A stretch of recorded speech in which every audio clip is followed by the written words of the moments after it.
Hey everyone, welcome to another video in Viper Week. Today we are going to be doing something quite different because we are in automation, as you can see up here. Basically, I mean, there is a campaign, but for the longest time, this was basically like a car design, engine design, sandbox game, and a really good one at that. It had a recent update, so now it's on Unity, what is it? Unity something? They call this version of automation UE3 or UE4, something like that. So as you can see here, you have your car designer, and I've actually made a handful of cars, and as you can see, I've made a handful of Vipers as well. This is supposed to be, these were supposed to be for a mod actually in BeamNG, because you can now, I don't know if some of you know, but automation and BeamNG teamed up, so now you can export the cars that you make in this game into the soft body crash simulation game BeamNG. And I actually do have some of these cars. I have some of these cars exported into BeamNG. Now, unfortunately, the wheelbases are too small and they're too light, so they're not as accurate as they should be. So I'm gonna have to redo these cars with a bigger body, which I will get around to doing eventually. But that's not what we're doing today, because it would take an eternity, because I had to make that headlight, these headlights from scratch, which sucked.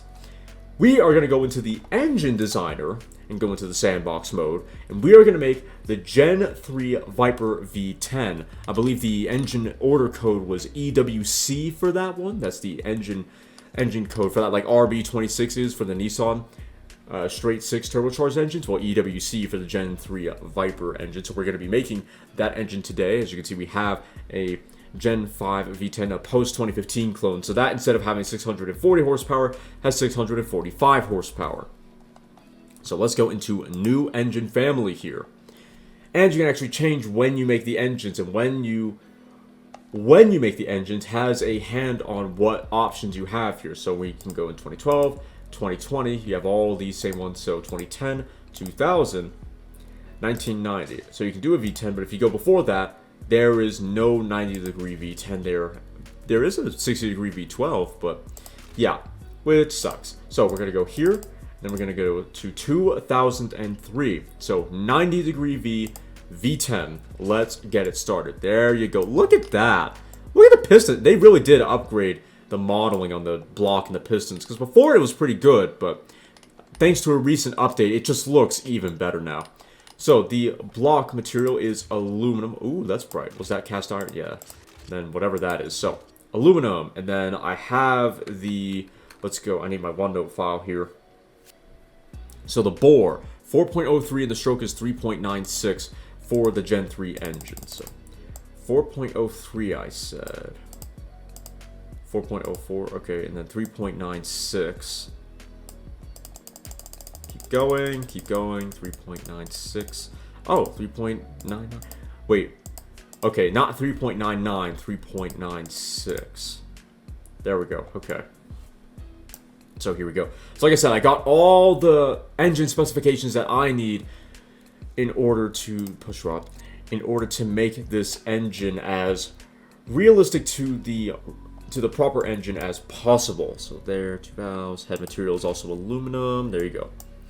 So the CC there is 8188. We need to be at 8277 and or 8285. So we're at 4.03 and then 3.96. That's what we're at right now. So 4.03. So it might not be 4.004. It might be more like, yeah, there we go. A2, A5, and then I think that might be where we go. Oh, no, because there you go. 8.8, well, 8,277 cc. There we go. We got it bang on. So now we're going to go here. I think the crank was a forged steel. Let's see, crank material, some kind of steel. All right, we'll go forged for this.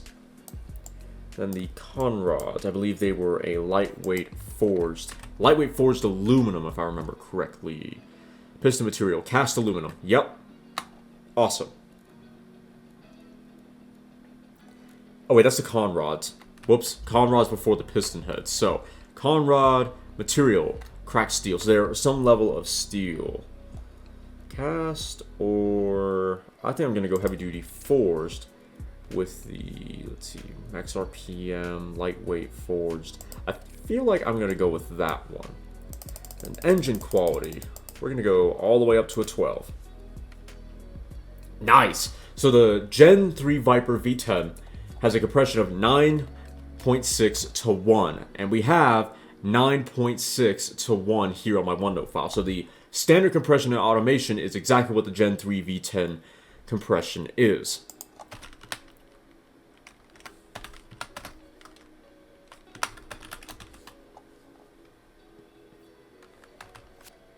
Nice to know we don't have to change that. I think I'm going to go for a 60 on the cam profile here, and then, let's see, I think I'm going to go for a 12 here as well, naturally aspirated, so we don't have to do anything here. So we have injection, and then single point EFI, rather than multi-point. I think this is, well, hold on, no. Fuel injection, point, support, so it says SFI. So sequential multi-port. I think I'm going to go for the multi-point, assuming that point is the same thing as port. So that would be multi. Twin, hold on, intake. Standard. I just need to be able to see what I'm doing. Oh yeah, multi, not single. Ooh, that's kind of cool. Different from what I just saw, but your performance, okay. Configuration, twin. Yeah, Viper has twin because the Viper has dual throttle body, so that is correct. So you have your single here, which is what, this is actually the same intake design that Dodge used for the 6.1 liter SRT Hemi back when the 2008 and 2010 Dodge Challenger SRT8 came out. That's a very similar intake design, which is pretty interesting. Imagine if this intake design was on the Gen 3 Viper, that'd be quite funny. And then we have this, which is completely, that's not how I thought that would look. I'm a little disappointed. So, twin, and then, what is the single point? Oh, right, that's not it. You have your direct injection, which is not the case. Wait, if you had direct injection and then twin, looks the same, but I don't think it's direct injection. EFI, there we go. So you have twin, and then we have performance.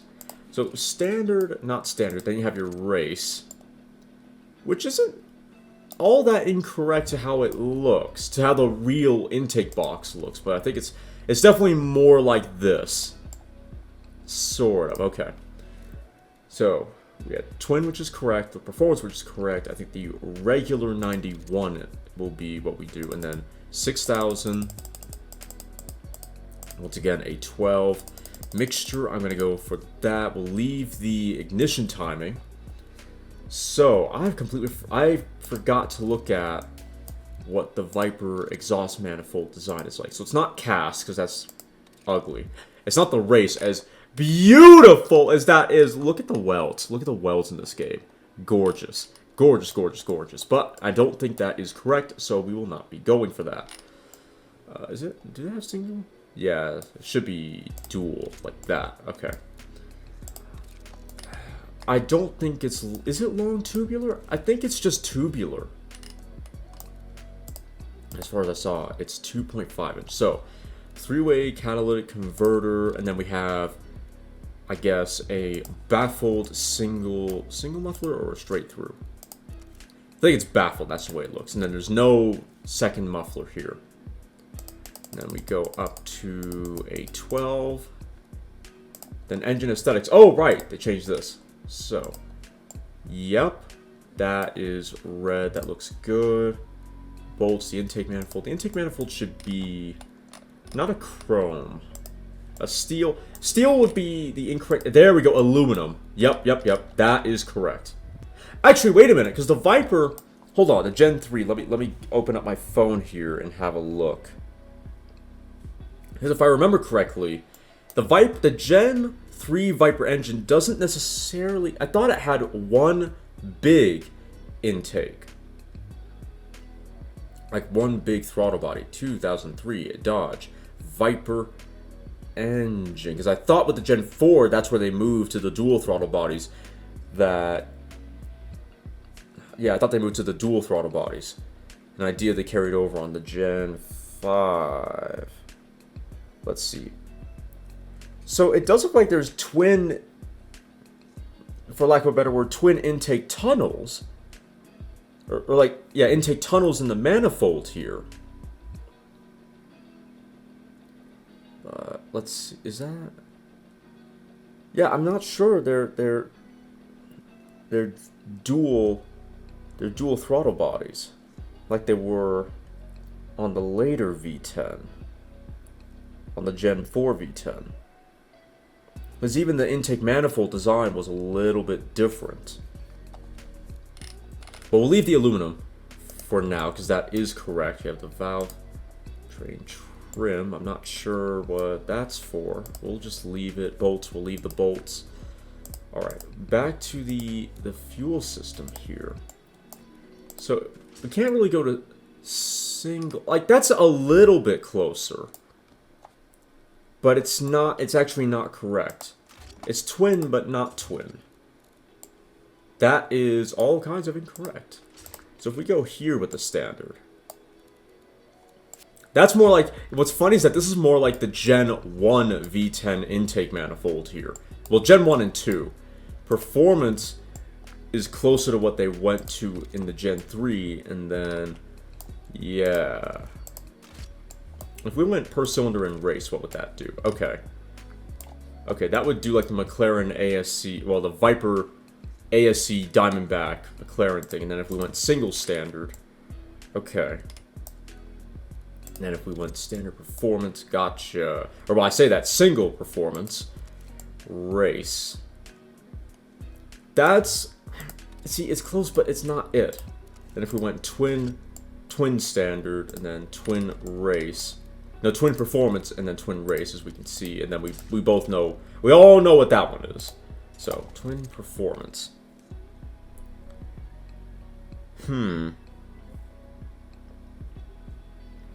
I guess, oh, there we go. Okay, no, yeah, it is two throttle bodies. It just looks like one.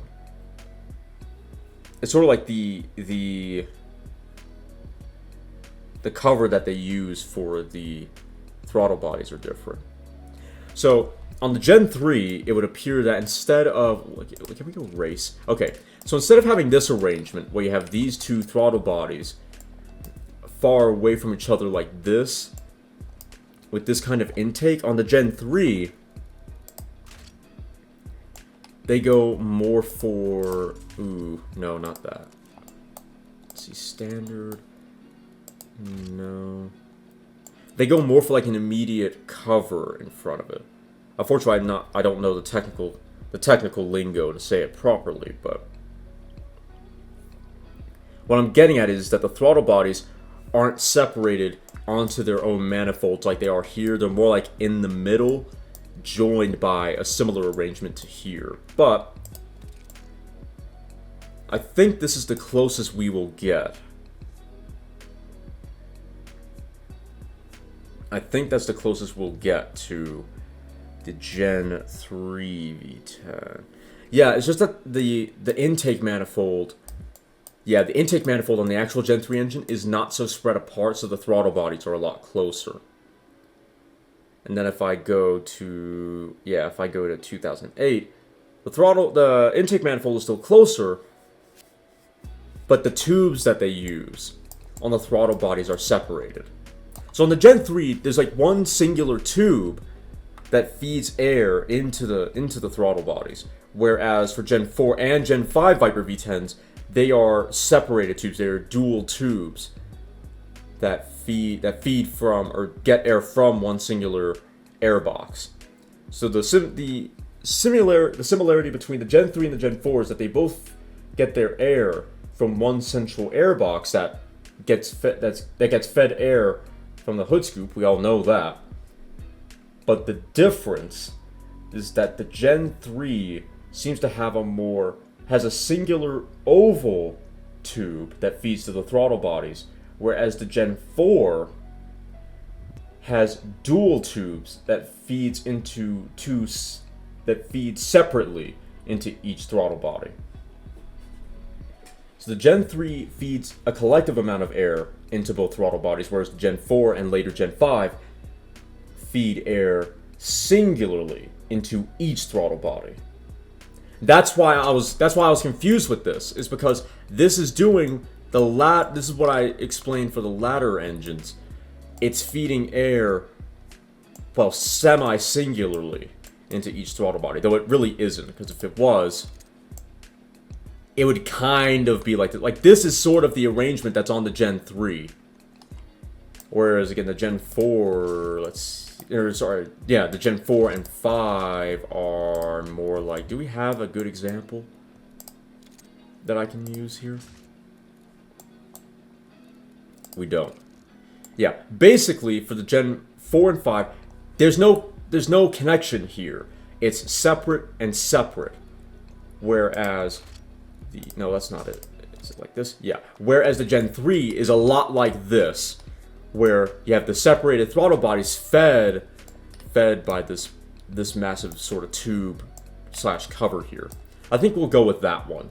Enough babbling about that.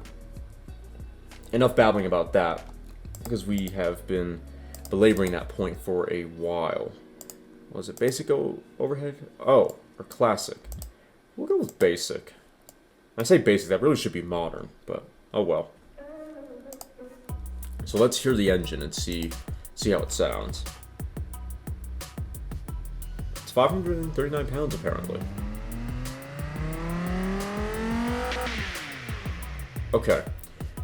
So the next goal is to get the horsepower down to 5,600 RPM and the torque down just at all, because it's 552 pound-feet of torque. We need 525, so we're a little bit over there.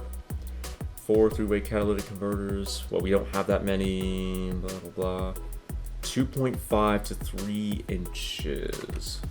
Let's see. Let's go to the exhaust. Okay, we're not going that far. If we go single, that really hurts it. Alright, so what if we reduce the ignition? Maybe the ignition timing? Let's go to the cam profile, actually, and reduce that down to 50. So here's the thing. We're making a lot of torque, and fairly early on. We actually need the torque to come on later at 4,200 RPM, rather than the 3,400 RPM we have here. So if we go back up to 60, 3,700 RPM, that's closer, but not quite it. I vote we go for 0 on most of this except for that, just to see what it does, because the quality does have an effect on the performance of the engine and the power that it makes. And so we have a problem. Knocking. Okay. We have a little bit of knocking. We'll go up to 5 and leave it at that. So I guess we should go 5 for everything, just to keep it even. So 5, 5. We don't need that there. 5, and that can stay at 12. All right. Maybe we go to 10, because the thing is, I want to get the rough quality of the real engine here. I want to get that as accurate as possible. And I felt that was 12. 12. And 12. Okay. So what we need is less torque. So we go back down to a 14, a fairly lean. Maybe we can remove the torque and add horsepower by going with the ignition timing. Oh, we're starting to knock a lot. Alright, let's see. Well, we can't lower the compression, because we're already as low as we're going to go. Maybe we go to a 225 in the exhaust? Nah.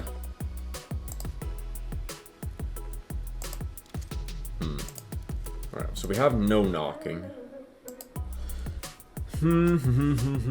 See, we're making way too much torque and roughly the right horsepower, but not quite enough. So that's 501, but look at that. We're almost at 600 pound-feet of torque. It's just too much. It's too much. We might not be able to go race. We might have to go for the performance intake. Because that... Does it reduce the torque? It does reduce the torque, and it makes it come on a little bit later. Whereas the race... I want to keep the race, though, because that's the most... I think that is the most functionally accurate. That's got the closest form to the real car. All right. If we lower the ignition timing a lot here, and the fuel mixture, the problem is that torque. That's the problem we have here. Is we got way too much torque.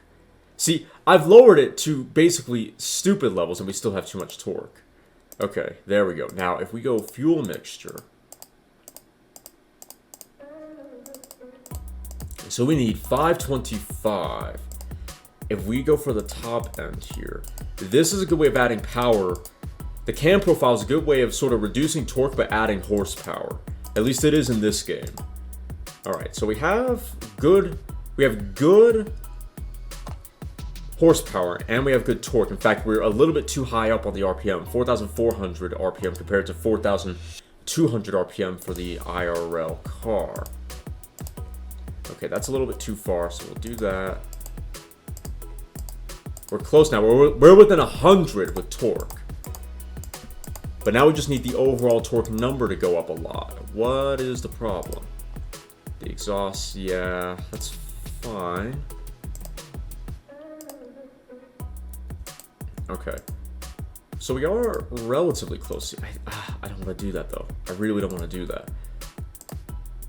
Oh, that's going to do it anyway. So maybe what we do is we go, no, not there. Fuel system, we go back, get it back to 4,400, and then we mess with the top end again. There we go.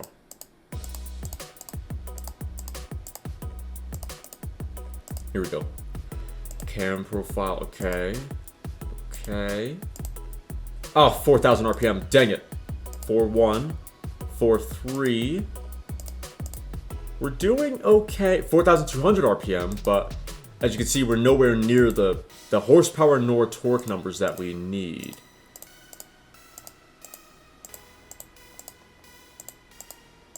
Okay, we're doing good.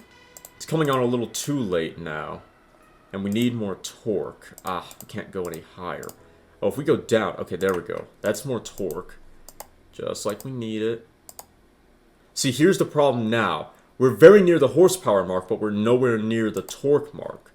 If we go like that, nope, not going to do anything. We can't change the exhaust either. See, if we just keep going, there we go. We are at the horsepower number. It doesn't come on as soon as we need it, but we're there. But again, now we need a lot more torque. And we are not getting it.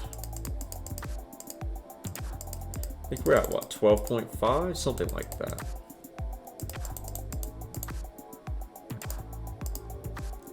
See, and then it wants us to up this, which would help immensely.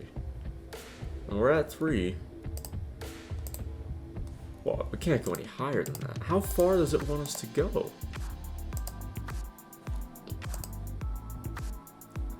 Airflow restriction caused by the exhaust. Well, we're not gonna go that high. But as you can see, we're there at 520 and 500. See, we're too low on the torque. So back to a 5. Yeah. 4.2. Okay. So if we go lower on the cam profile, because we're close on horsepower. Now what we need to do is lower the cam profile so we can get the torque up. That's what we need now, and we're actually gaining horsepower, but we should be losing it here soon. But that's fine. Okay, here we go. Now we need horsepower again. Okay, and if we do that, we gain some torque, but we gain horsepower.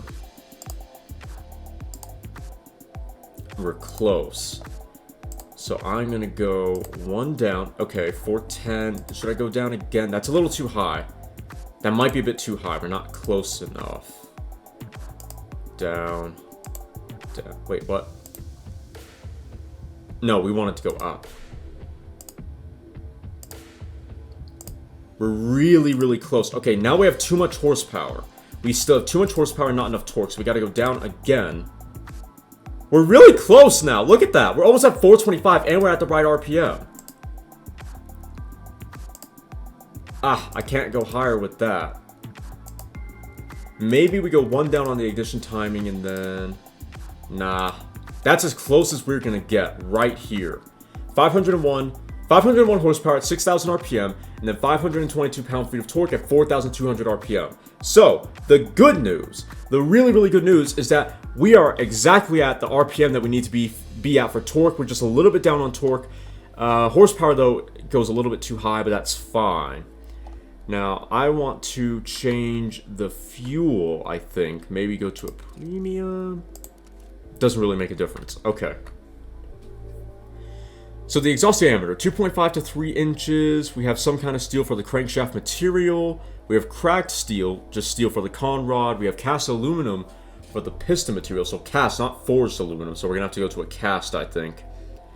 Emission, four three-way catalytic converters. Well, we have catalytic converters, and they are three-way. Alright, I'm not sure there is much else we can do here, really. I'm not sure there is much else. Maybe it's long tubular, because that gets us the horsepower we need. I'd have to go I have to look, though, to see what kind of headers the stock. I have to see what the stock header type is, whether they're long tubular or tubular. Yeah, we have three-way. Would they be high flow three-way? Oh my. I think we're gonna leave them at three-way. That sounds about right. And then the first muffler. Alright. I will be back after I find out the header type and the catalytic converter type beyond three-way. Hey everyone, so we are back, and I found out two things. One, it took a while, but it sounds like the headers are tubular, and they are not a high-flow three-way. And I also saw on a cutaway that there is just one muffler, not a second muffler, so we're only going to go with one. Alright, let's see if that's not even correct. Yeah, baffled. I think that's the right muffler. And then there is technically a crossover. There is technically a crossover in the Gen 3 engine, but that going out there wouldn't be correct, so we won't. Unless in a chassis we opened up the third one, but either way. Yep, so, like I said, the headers are tubular, we have a three-way catalytic converter, it's not high flow, and we have a baffled exhaust. So, we are basically done. We got it. The only thing I really want to do now is try and add that little bit of torque. I really want the 525 if I can get it. That would be rather cool. But I think that'll suffice for now. I just realized that the only other thing we would really need to do is check the, come on Google. I need to check the power band. So 2003 Dodge, no, Gen 3. Gen 3 Dodge Viper dyno chart. I want to see what the power band is like, because I'm not sure if that's a good power band or not. Let's see. I need to find a clear one. Drive Viper. Took my Dodge Viper. That's a Gen 2. That's a 2013 SRT Viper. There we go.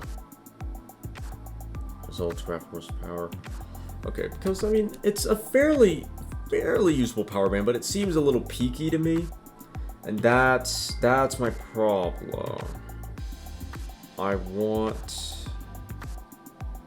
a more, I say a peaky power band. It's a bit of a peaky torque band. I want a flatter torque curve than that. So I just need to find, okay, if Gen 3 won't do it, then 2003. I just want to know if that's close to stock. If it's close to stock, then I won't sweat it. But if it's not, then yeah, we will definitely change it. I think that's the Paxton car I keep seeing. Viper Owners Association, please don't be the SRT. Please don't be the SRT Viper, Viper TA. Yep, That is a Gen 5 dyno graph. Ugh. It's not even correct, dang it. Oh, is that it? It's about right on the horsepower. The torque is a little high, I would think, but yeah. Alright, also, I have just found a proper stock 2003 Dodge Viper dyno chart, and this is fairly accurate. This is fairly close. So, we are actually done. We have completed the entire engine, and that did not take nearly as long as I thought it was going to. Let's hear this thing. Watch it go.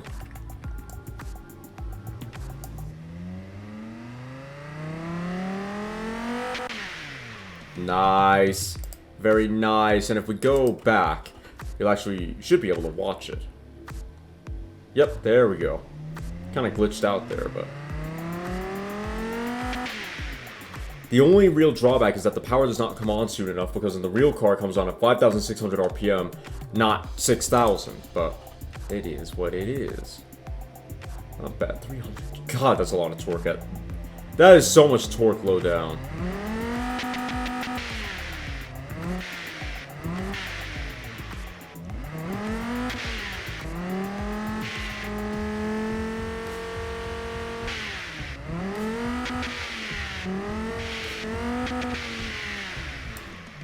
There we go. That is your Gen 3, your EWC Dodge Viper V10. It weighs 538 pounds, has 501 horsepower at 6,000 RPM, and has 522 pound-feet of torque at 4,200 RPM.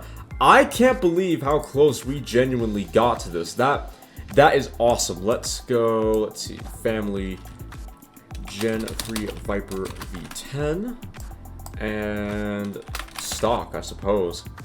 And then we could do a modified version down the line. But yeah, there you go. Power band is right. The torque band is pretty correct. Where the torque comes on is accurate. The size of the engine is correct. Shouldn't be 2 valve. It should be 20 valve. Oh yeah, 2 valve per cylinder.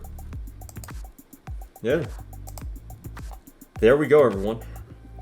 In fact, before we go, let's do a little sound comparison between that engine, that Viper V10, and the other one that I have. Let's see, you have the clone. Do we have multiple? Let's see. So I thought I had another one here. I think that'll do. So let's revise. This one revs a bit higher, so it should sound fairly different. Also, let's go to the engine aesthetics. I want to change it. Plastic. Carbon would be nice, but that's not quite it. Soft top? Nah. Carbon works. So as you can see here, fairly similar design, all things considered. Why does it have a distributor at the back? That should not have a distributor. Yeah, fairly similar design. I think we should go for a different one, though, ultimately. So here, we can go back. 3 point whatever, probably way too open. Yeah, we'll have to make a lot of changes there. We'll have to redo this, I feel. Let's see, we have twin. Yeah. That is kind of as close as we'll get with that. 10 to the 1, good. Variable valve time. I'm not sure why it has a distributor there. Probably forgotten the injection. Multi-point EFI. If we go direct, will it get rid of, yeah. The multi-point. That should not have a distributor. You don't make any sense. Whatever. Let's listen to it, huh? And obviously I have to change it because that exhaust is way, way too big. Automatic.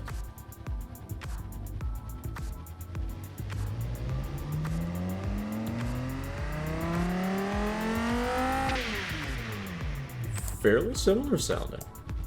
A little choppy down low though, you hear that? Kind of low beat.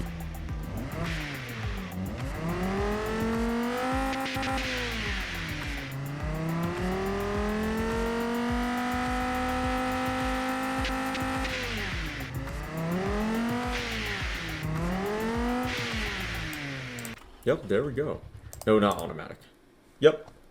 So we'll redo that because I didn't know the exhaust sizes and whatnot. So we'll redo that eventually. But for now, we have the Gen 3 Viper V10. How awesome is that? I hope you all enjoyed this episode in Viper Week. If you did, please make sure to like, comment, share, and consider subscribing. And if you do subscribe, hey, I really appreciate that. Please make sure to hit the little notification bell and then all notifications. That way you're notified every time I upload. Let's listen to one last poll before I end this episode off.